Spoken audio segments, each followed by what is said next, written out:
Thank you, President Jones and Provost Weissman. I am deeply humbled to be able to be here today and receive this honorary degree that you have just bestowed upon me. It is a true privilege to be able to join my fellow honorees, the faculty, Dickinson trustees, alumni, all of the friends and the family that I see out here, but most importantly, the class of 2023. Graduates, you did it. This is an amazing day, and today represents such an amazing accomplishment in your career journey. All 371 of you, during what may seem like a lifetime ago, converged upon Carlisle, Pennsylvania, from across the United States and 26 foreign countries to pursue this world-class education. You left home with unique life experiences, perspectives, cultures, hopes, and dreams, ready to join a community of like-minded peers. A community of peers who, just like all of you, were ready to commit to a core set of tenets, to be decisive, useful, curious, and unafraid to take risks. You walked onto campus and made friends that you all now call family. You learned from professors who you now consider trusted mentors. You embraced your differences and have emerged with truly unbreakable bonds. You came to Dickinson College because you share a passion that cannot be taught, but is rather something that you were born with, a passion to help people.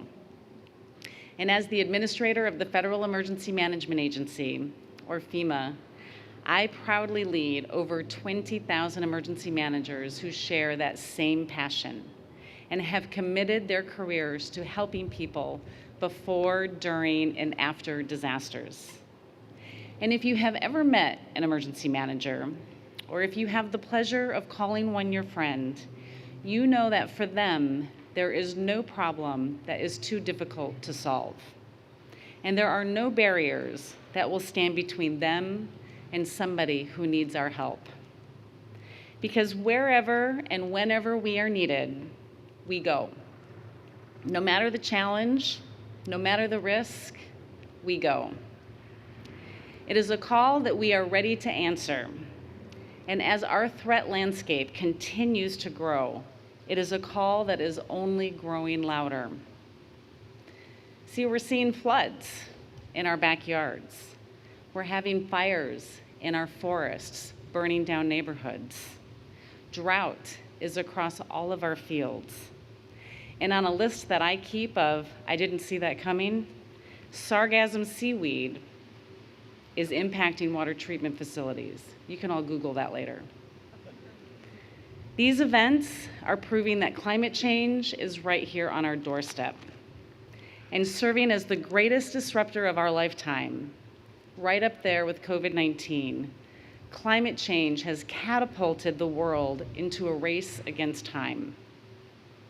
We are in a race to save our homes and our neighborhoods, a race to find cures for climate-driven disease, a race to shave off extinction of endangered species and habitats, and at times, even a race to save people's lives. The latest report from the UN's Intergovernmental Panel on Climate Change warns that without immediate action, these kinds of events are only going to get worse. However, I would say that hope is not lost. As one of the core writers of the IPCC report said, it is not that we are depending on something that still needs to be invented. We actually have all of the knowledge we need, all of the tools that we need. We just need to implement it. We just need to use them.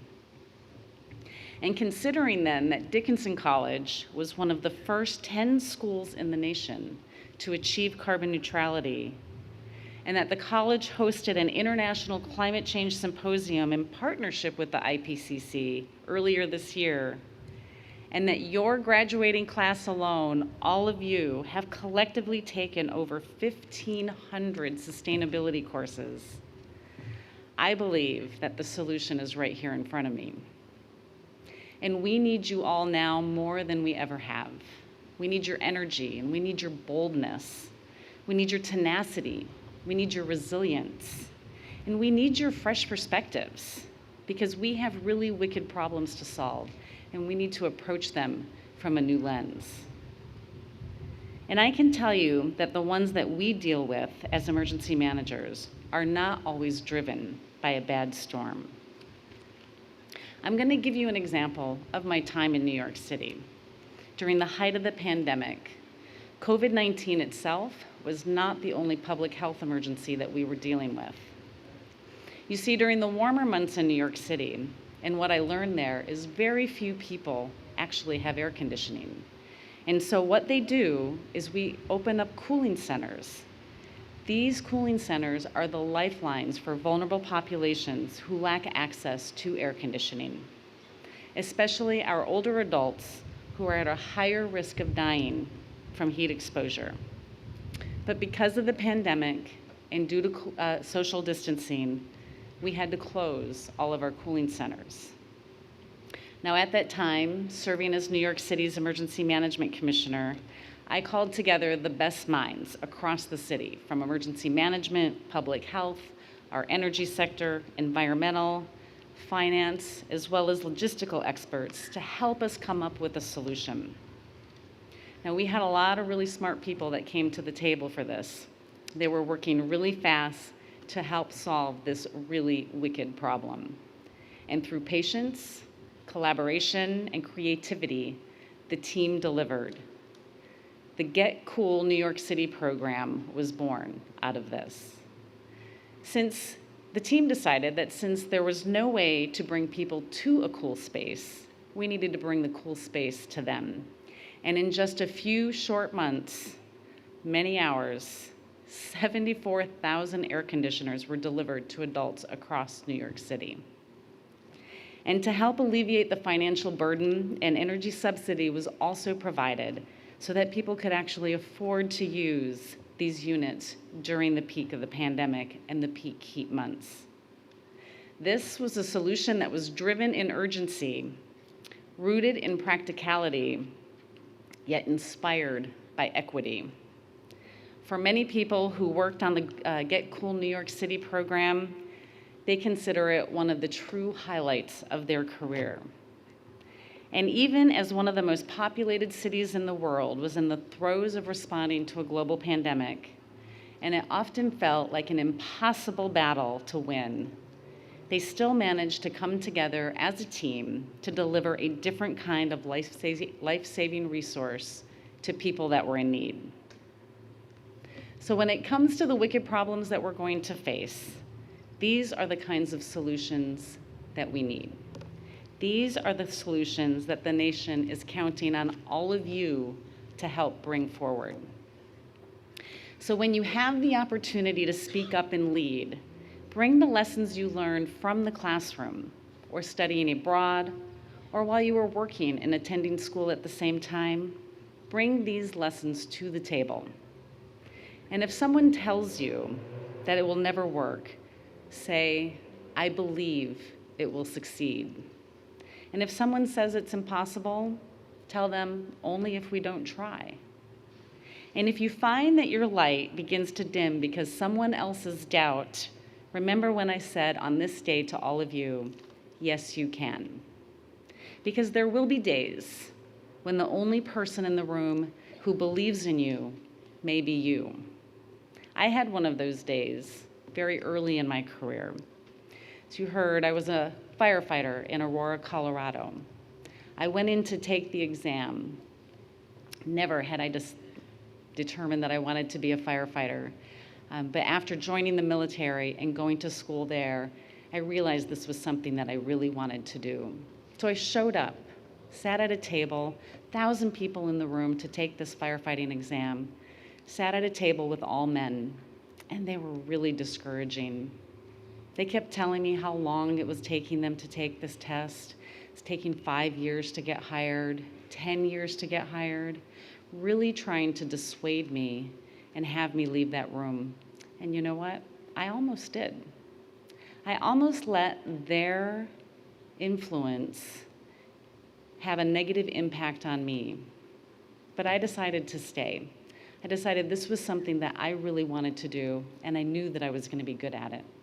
So I stayed, I took the test, I took the follow-on exams, and out of 1,000 people in the room that day, I came in number 11.